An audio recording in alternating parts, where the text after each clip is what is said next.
of Management Studies, IGNOU presents an audiobook on the course Mmpc 017 Advanced Strategic Management for MBA program. Presenting Block 2 Corporate Level Growth Strategy, Unit 3 Intensive Growth Strategies, Part 2.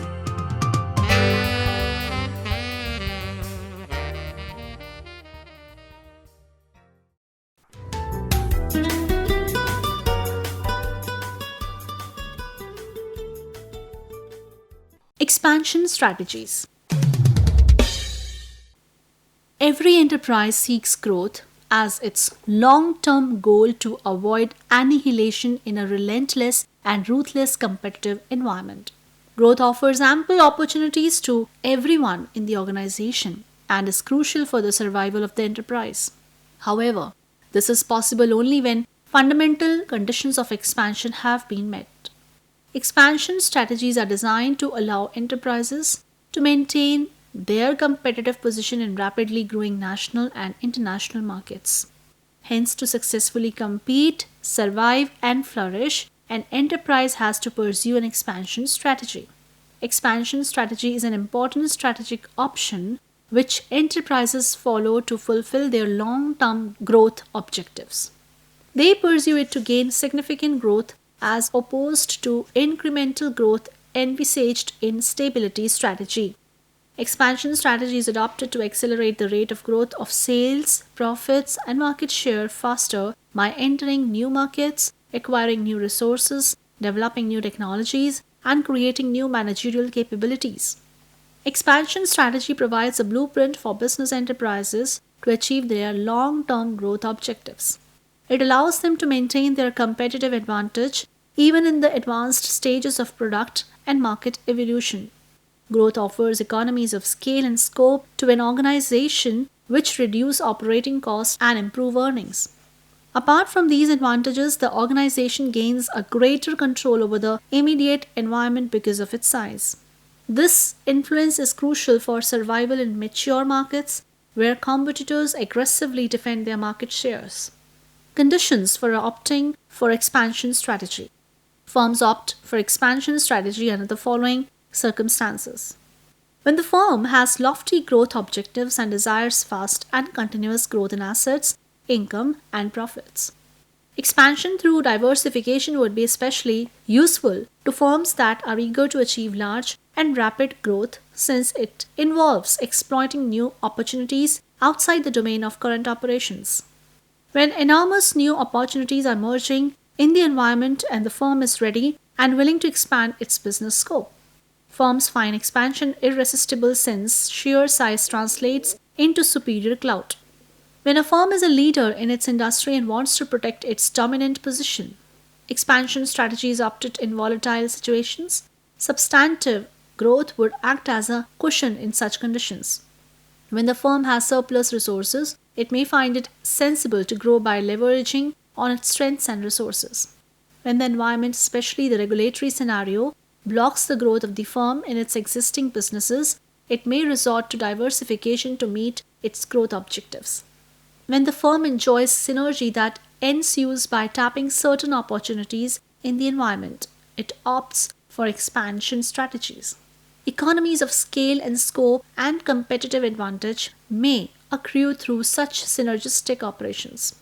Over the last 2 decades, in response to economic liberalization, some companies in India expanded the scale of existing businesses as well as diversified into many new businesses.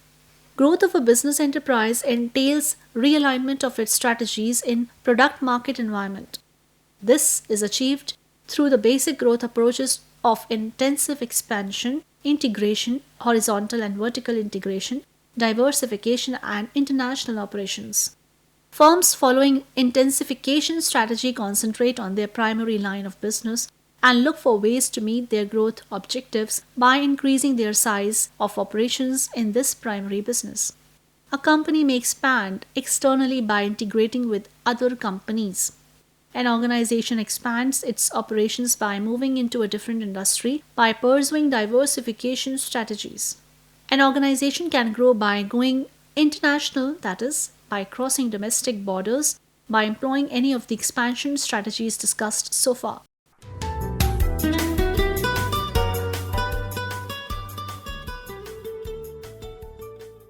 Expansion through intensification. Intensification involves expansion within the existing line of business. Intensive expansion strategy involves safeguarding the present position and expanding in the current product market space to achieve growth targets. Such an approach is very useful for enterprises that have not fully exploited the opportunities existing in their current product market domain. A firm selecting an intensification strategy concentrates on its primary line of business and looks for ways to meet its growth objectives by increasing its size of operations in its primary business. Intensive expansion of a firm can be accomplished in three ways, namely market penetration, market development, and product development first suggested in Ansoff's model. Intensification strategies followed when adequate growth opportunities exist in the firm's current product market space. However, while going in for internal expansion, the management should consider the following factors. While there are a number of expansion options, the one with the highest net present value should be the first choice. Competitive behavior should be predicted in order to determine how and when the competitors would respond to the firm's actions. The firm must also assess its strengths and weaknesses against its competitors to ascertain its competitive advantage.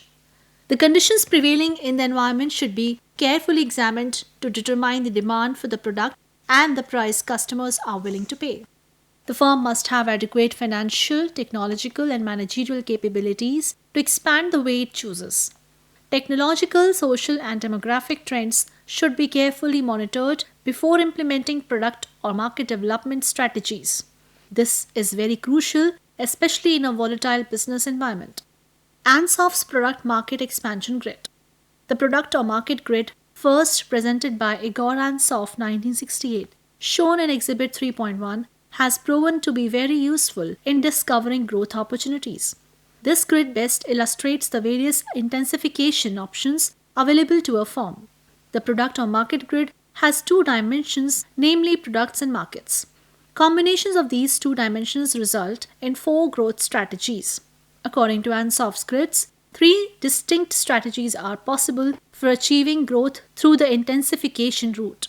These are market penetration. The firm seeks to achieve growth with existing products in their current market segments, aiming to increase its market share. Market development. The firm seeks growth by targeting its existing products to new market segments. Product development. The firm develops new products targeted to its existing market segments. Diversification. The firm grows by diversifying into new businesses by developing new products for new markets. Market penetration strategy. When a firm believes that there exist ample opportunities by aggressively exploiting its current products and current markets, it pursues market penetration approach. Market penetration involves achieving growth through existing production in existing markets, and a firm can achieve this by motivating these existing customers to buy its product more frequently and in larger quantities.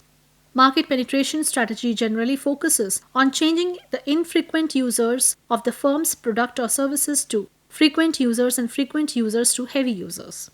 Typical schemes used for this purpose are volume discounts, bonus cards, price promotion, heavy advertising, regular publicity, wider distribution, and obviously through retention of customers by means of an effective customer relationship management. Increasing its efforts to attract its competitors' customers. For this purpose, the firm must develop significant competitive advantages. Attractive product design, high product quality, attractive prices, stronger advertising, and wider distribution can assist an enterprise in gaining lead over its competitors. All these require heavy investments which only firms with substantial resources can afford. Firms less endowed may search for niche segments.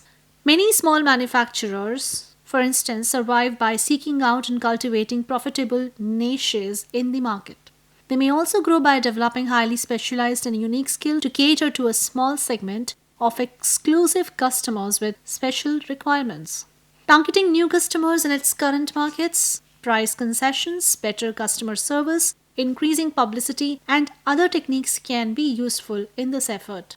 In a growing market, simply maintaining market share will result in growth, and there may exist opportunities to increase market share if competitors reach capacity limits.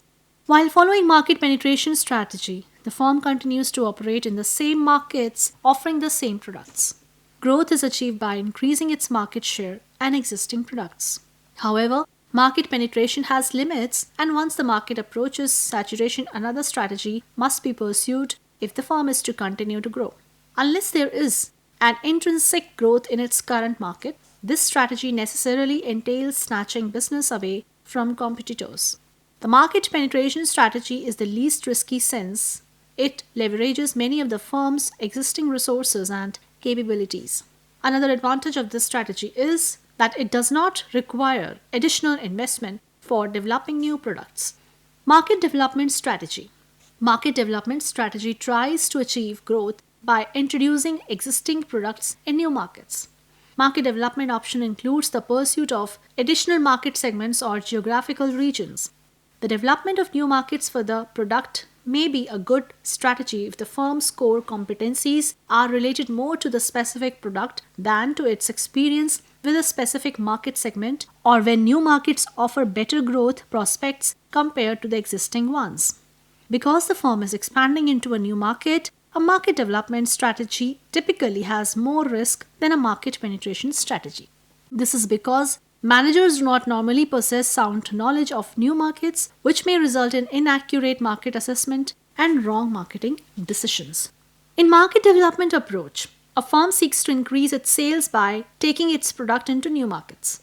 The two possible methods of implementing market development strategy are: A. The firm can move its present product into new geographical areas.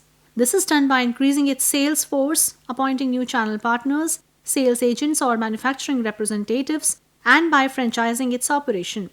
Or B. The firm can expand sales by attracting new market segments, making minor modifications in the existing products that appeal to new segments can do the trick. Product development strategy.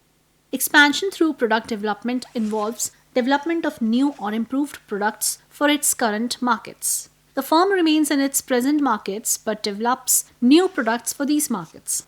Growth will accrue if the new products yield additional sales and market share. This strategy is likely to succeed for products that have low brand loyalty and or short product life cycle. A product development strategy may also be appropriate if the firm's strengths are related to its specific customers rather than the specific product itself. In this situation, it can leverage its strengths by developing a new product targeted to its existing customers. Although the firm operates in familiar markets, product development strategy carries more risk than simply attempting to increase market share, since there are inherent risks normally associated with new product development. The three possible ways of implementing the product development strategy are: the company can expand sales through developing new products. The company can create different or improved versions of the current products. The company can make necessary changes in its existing products to suit the different likes and dislikes of the customers. Combination strategy.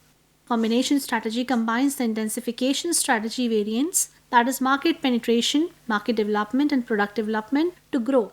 In the market development and market penetration strategy, the firm continues with its current product portfolio, while the product development strategy involves developing new or improved products which will satisfy the current markets.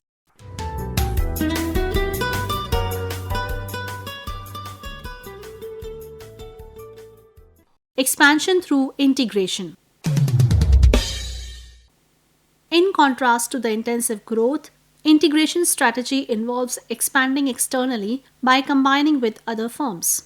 Combination involves association and integration among different firms and is essentially driven by need for survival and also for growth by building synergies.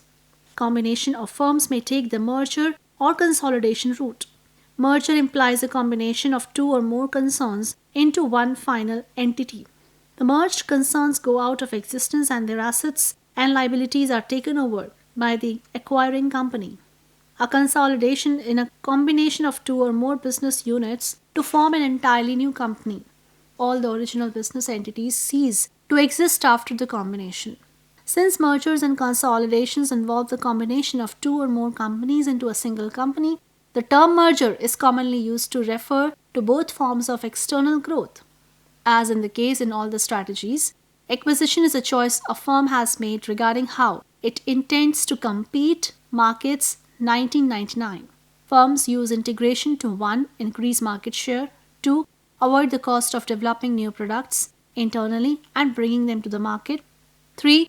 Reduce the risk of entering new business, 4. Speed up the process of entering the market, 5. Become more diversified, and 6. Quite possibly to reduce the intensity of competition by taking over the competitor's business.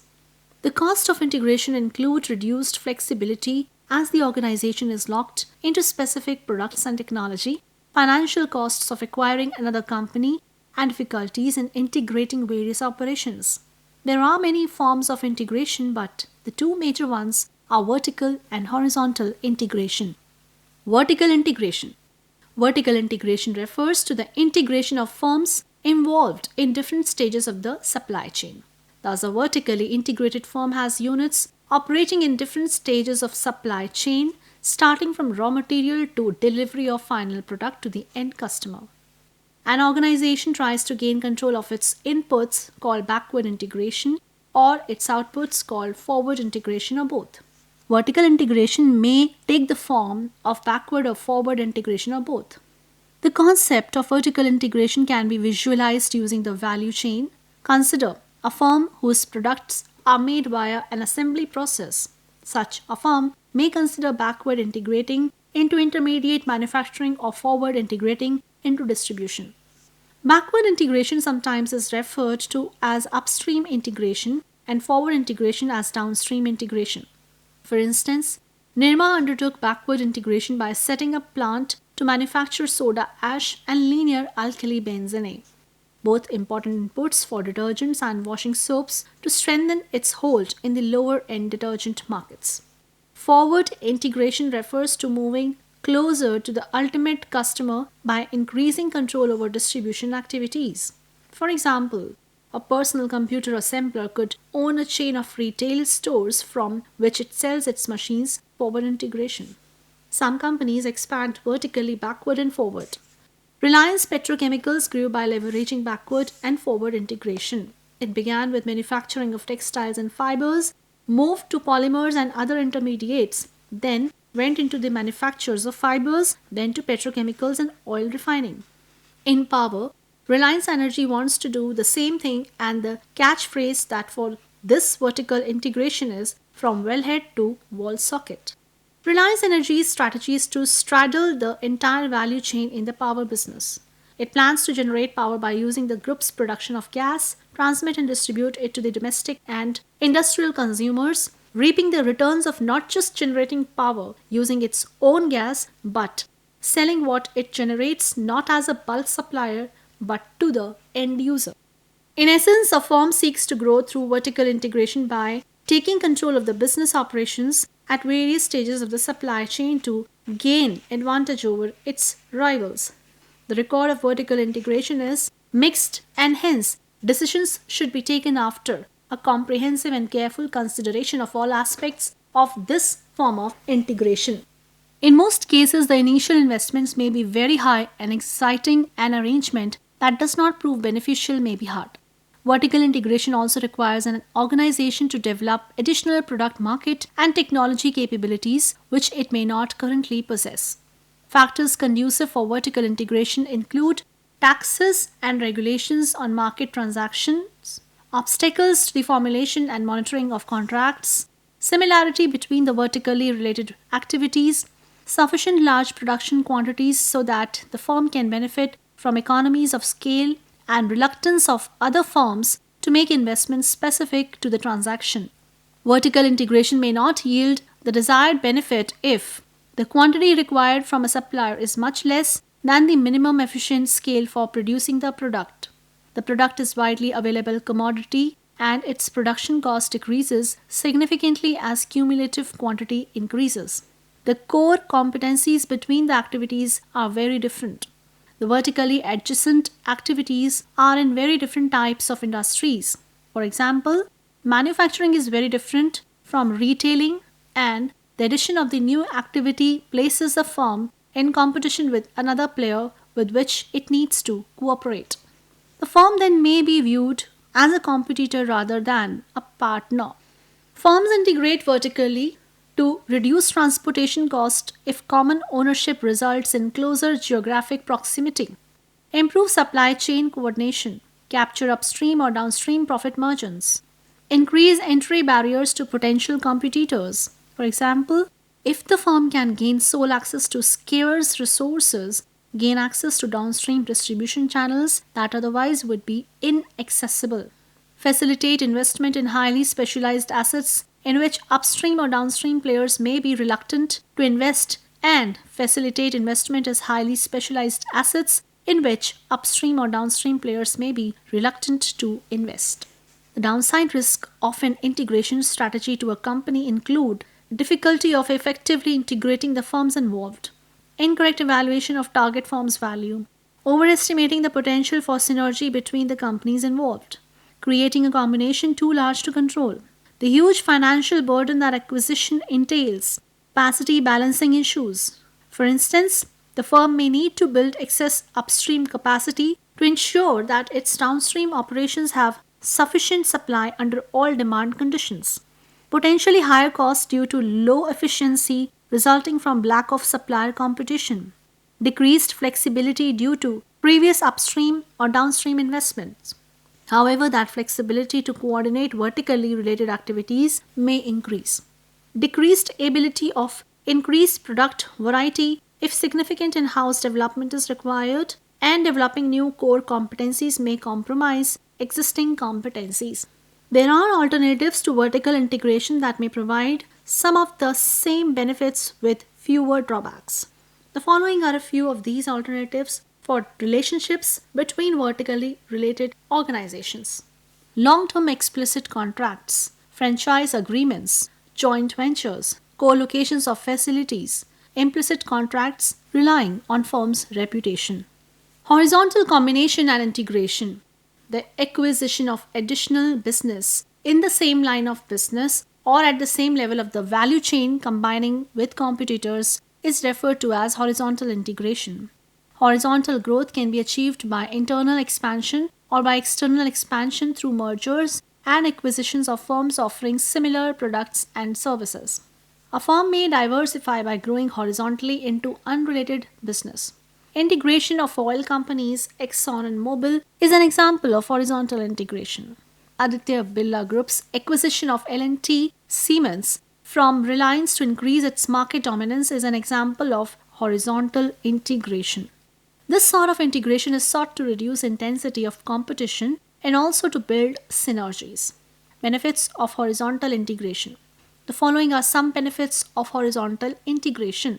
Economies of scale achieved by selling more of the same product, for example, by geographic expansion.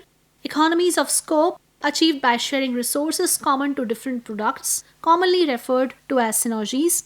Increased bargaining power over suppliers and downstream channel members. Reduction in the cost of global operations made possible by operating plants in foreign markets. Synergy achieved by using the same brand name to promote multiple products. Hazards of horizontal integration. Horizontal integration by acquisition of a competitor will increase a firm's market share. However, if the industry concentration increases significantly, then antitrust issues may arise. Aside from legal issues, another concern is whether the anticipated economic gains will materialize. Before expanding the scope of the firm through horizontal integration, management should be sure that the imagined benefits are real. Many blunders have been made by firms that broadened their horizontal scope to achieve synergies that did not exist. For example, computer hardware manufacturers who entered the software business on the premise that were synergies between hardware and software. However, a connection between two products does not necessarily imply realizable economies of scope. Finally, even when the potential benefits of horizontal integration exist, they do not materialize spontaneously. There must be an explicit horizontal strategy in place. Such strategies generally do not arise from the bottom up but rather must be formulated by corporate management.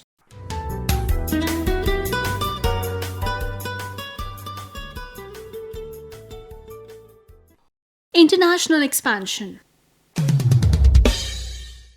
An organization can go international by crossing domestic borders as it employs any of the strategies discussed above. International expansion involves establishing significant market interests and operation outside a company's home country. Foreign markets provide additional sales opportunities for a firm that may be constrained by the relatively small size of its domestic market and also reduces the firm's dependence on a single national market. Firms expand globally to seek opportunity to earn a return on large investments such as plant and capital equipment or research and development or enhance market share and achieve scale economies and also to enjoy advantages of locations. Other motives for international expansion include extending the product life cycle, securing key resources, and using low cost labor.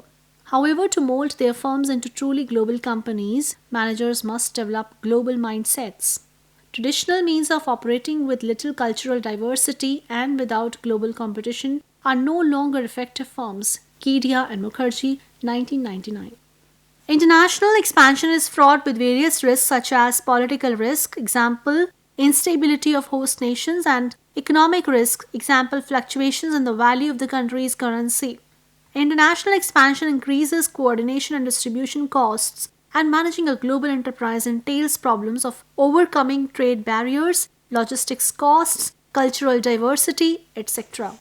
There are several methods of going international. Each method of entering an overseas market has its own advantages and disadvantages that must be carefully assessed.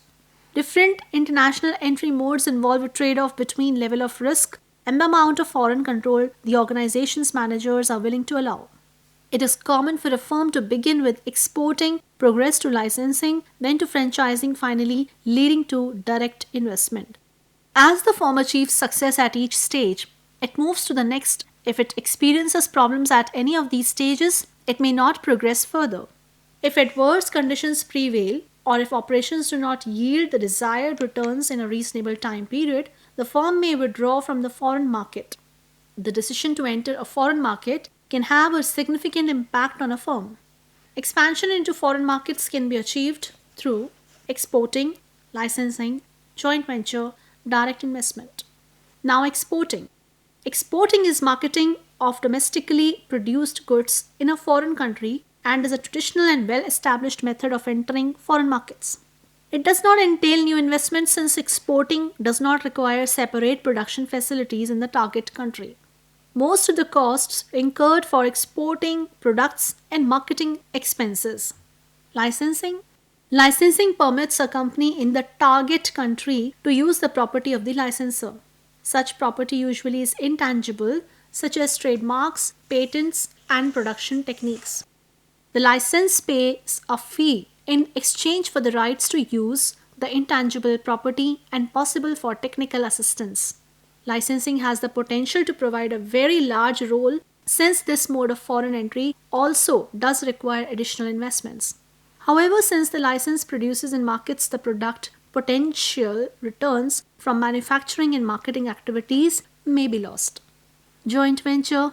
There are 5 common objectives in a joint venture: market entry, risk reward sharing, technology sharing, and joint product development, and conforming to government regulations. Other benefits include political connections and distribution channels, access that may depend on relationships. Joint ventures are favored when the partners' strategic goals converge while their competitive goals diverge. The partners' size, market power, and resources are small compared to the industry leaders. And partners are able to learn from one another while limiting access to their own proprietary skills. The critical issues to consider in a joint venture are ownership, control, length of agreement, pricing, technology transfer, local firm capabilities and resources, and government intentions. Potential problems include conflict over asymmetric investments, mistrust over proprietary knowledge, performance ambiguity, how to share the profits and losses, lack of parent firm support, cultural conflicts, and finally, when and how to terminate the relationship. Joint ventures have conflicting pressures to cooperate and compete. Strategic imperative: the partners wants to maximize the advantage gained from the joint venture, but they also want to maximize their own competitive positions. The joint venture attempts to develop shared resources, but each firm wants to develop and protect its own proprietary resources. The joint venture is controlled through negotiations and coordination processes, while each firm would like to have hierarchical control. Direct investment. Direct investment is the ownership of facilities in the target country. It involves the transfer of resources including capital, technology, and personnel. Direct investment may be made through the acquisition of an existing entity or the establishment of a new enterprise. Direct ownership provides a high degree of control in the operations and the ability to better know the consumers and competitive environment. However, it requires a high degree of commitment and substantial resources. There are three major strategy options for going international. Multi-domestic. The organization decentralizes operational decisions and activities to each country in which it is operating and customizes its product and services to each market. For years, US auto manufacturers maintained decentralized overseas units that produced cars adapted to different countries and regions. General Motors produced Opel in Germany and Vauxhall in Great Britain, while Chrysler produced the Simca in France and Ford offered a Canadian Ford. Global. The organization offers standardized products and uses integrated operations. For example, Ford is treating its Contour as a car for all world markets, one that can be produced and sold in any industrialized nation. Transnational. The organization seeks the best of both the multi-domestic and global strategies by globally integrating operations while tailoring products and services to the local market. In other words, a company thinks globally but acts locally. Many authors refer to this concept as glocalization. Global electronic communication and connectivity can help integrate operations, while flexible manufacturing enables firms to produce multiple versions of products from the same assembly line, tailoring them to different markets. This gives more choice in locating facilities to take advantage of cheaper labor or to get the best of other factors of production. Managing global supply chains to enhance competitiveness. Logistics capabilities, the movement of supplies and goods, make or mark global operations. Global operations involve highly coordinated international flow of goods, information, cash, and work processes.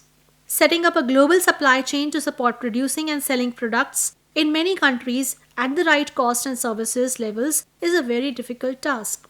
However, the benefits of managing this difficult task has many benefits, which include rationalization of global operations by setting up right number of factories and distribution centers, and integration of far-flung operations under a unified command to better manage inventory and order filling activities. Optimizing global supply chain operations can cut the delivery times and cost drastically and improve global competitiveness. Smart supply chain planning may result in locating facilities where they make the most logistical sense while saving on taxes. This is better than simply locating where labor is cheapest but where taxes and other costs may not be most favorable.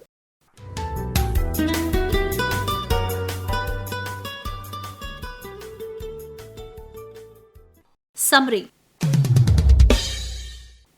Strategy refers to how a given objective will be achieved. Therefore, strategy is concerned with the relationships between ends and means, that is, between the results we seek and the resources at our disposal. There are three levels of strategy, namely corporate strategies, competitive strategies, and functional strategies.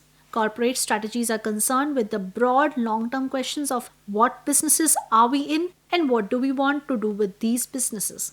It sets the overall direction the organization will follow.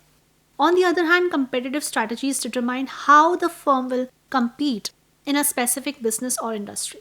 This involves deciding how the company will compete within each line of business. Functional strategies, also referred to as operational strategies, are the short-term, less than 1 year, goal-directed decisions and actions of the organization's various functional departments. There are various approaches to developing stability strategy. They are holding strategy, stable growth strategy, harvesting strategy, profit or endgame strategy. Growth of business enterprises implies realignment of its business operations to different product market environments. This is achieved through the basic growth approaches of intensive expansion integration, horizontal and vertical integration, diversification and international operations. All these aspects have been covered in this unit.